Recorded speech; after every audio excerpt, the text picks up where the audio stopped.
Hi friends, welcome back to 5 star rating kitchen. ఇవాళ వీడియోలో గులాబ్ జామ్ ప్యాకెట్తో మనం గులాబ్ జామ్ చేసుకుంటూ ఉంటాం. అలా కాకుండా ఈరోజు ఇలాగ మనం ఈ వీడియోలో డిఫరెంట్గా తయారు చేసుకుందాం. ఇక్కడ మనం న్యూ ఇయర్ అప్పుడు కానీ లేదంటే ఏదైనా స్వీట్ తినాలనిపించినప్పుడు కానీ పిల్లలు కేక్ అడిగినప్పుడు ఇలా గులాబ్ జామ్ ప్యాకెట్తో కేక్ చేసి పెట్టండి. నోట్లో పెడితే వెన్నలా కరిగిపోద్ది. దీనికోసం ముందుగా నేను ఇక్కడ గులాబ్ జామ్ ప్యాకెట్ తీసుకున్నాను. ఏ బ్రాండ్దైనా పర్లేదు, తీసుకోవచ్చు. ఇప్పుడు దీన్ని ఒక మిక్సింగ్ బౌల్ తీసుకొని దానిలో 2 కప్పుల వరకు నేను ఇక్కడ గులాబ్ జామ్ పౌడర్ తీసుకుంటున్నాను. మనం తీసుకున్న క్వాంటిటీ ఇక్కడ 2 కప్పులు కదా, అదే కప్పుతో అరకప్పు వరకు ఉప్మా రవ్వ తీసుకోండి. సుజీ రవ్వ అనమాట. మరీ ఎక్కువ తీసుకోకుండా అరకప్పు అయితే కరెక్ట్గా సరిపోద్ది. తర్వాత దీనిలో 3/4 కప్పు వరకు పంచదార తీసుకోండి. ఈ పంచదారని కూడా దీనిలో వేసుకోండి. తర్వాత దీనిలో ఒక చిటికెడంతా ఉప్పు వేసుకోవాలి.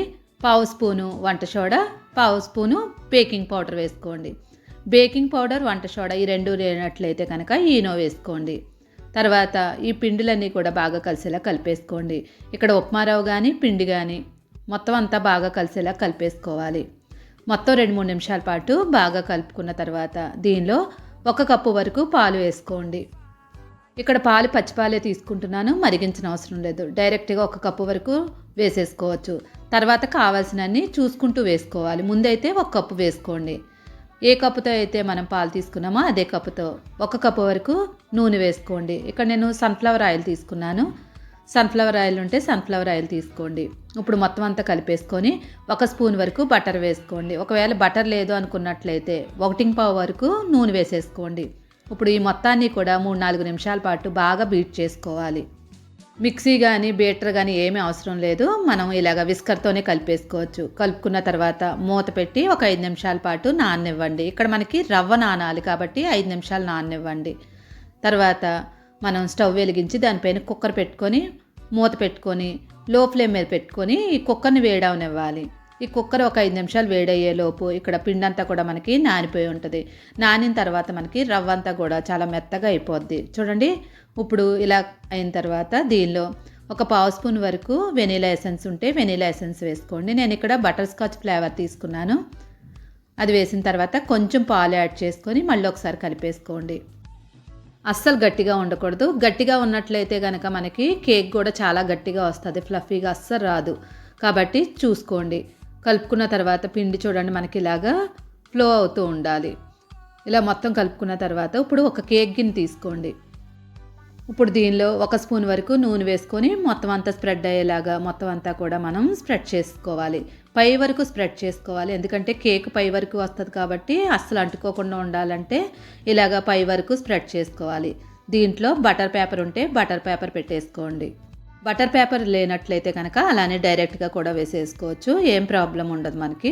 ఇప్పుడు బటర్ పేపర్ పెట్టిన తర్వాత ఆల్రెడీ మనం తయారు చేసుకున్న బ్యాటర్ని దీనిలో వేసేసుకోండి.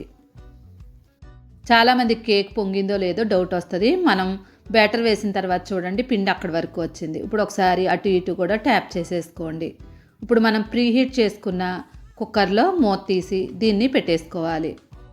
కుక్కర్ అడుగు బాగాన ఏదైనా స్టీల్ గిన్నె కానీ లేదంటే ఇలాంటి స్టాండ్ ఏమైనా ఉంటే ఆ స్టాండ్ పెట్టేసుకొని దానిపైన మనం తయారు చేసుకున్న బ్యాటర్ని పెట్టేసుకోండి. ఇప్పుడు మూత పెట్టేసుకోండి. మూత పెట్టి కుక్కర్ మీద ఇప్పుడు లో ఫ్లేమ్ మీద ఒక 30 నిమిషాల పాటు ఉడికించుకోవాలి.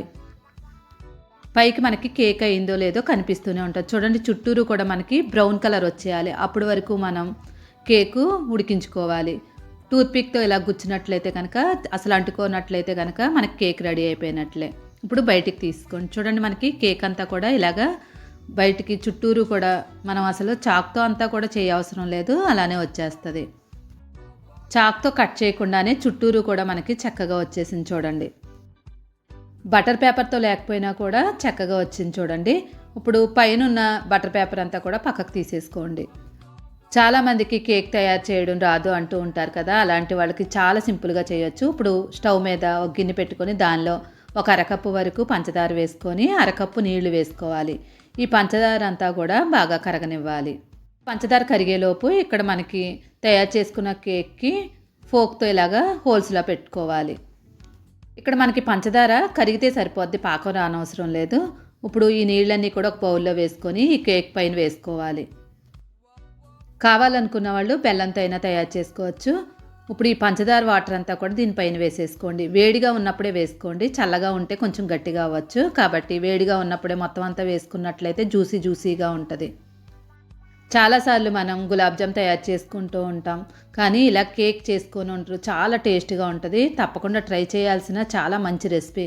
ఇలాంటివెన్నో మన 5 స్టార్ రేటింగ్ కిచెన్లో వెరైటీ రెసిపీలు కూడా చాలా ఉన్నాయి. పైన గులాబ్ జామ్ ఏం పెట్టనవసరం లేదు, నేను డెకరేషన్ కోసం మాత్రమే పెట్టాను. కట్ చేసుకొని చూడండి, లోపలంతా కూడా చక్కగా ఉడికి చాలా మెత్తగా ఉంటుంది. దీన్ని ఒక బౌల్లో వేసుకొని దాని మీద ఇంకా కొంచెం మనం షుగర్ సిరప్ వేసుకున్నట్లయితే ఇంకా నోట్లో పెడితే వెన్నలా కరిగిపోద్ది. కావాలనుకుంటే అలానే తినేయవచ్చు. వీడియో నచ్చిందంటే తప్పకుండా లైక్ చేసి ఛానల్ సపోర్ట్ చేయండి. ఇలాంటి వెరైటీ రెసిపీల కోసం 5 స్టార్ రేటింగ్ కిచెన్ని సబ్స్క్రైబ్ చేసుకోండి. Thank you for watching 5 star rating kitchen.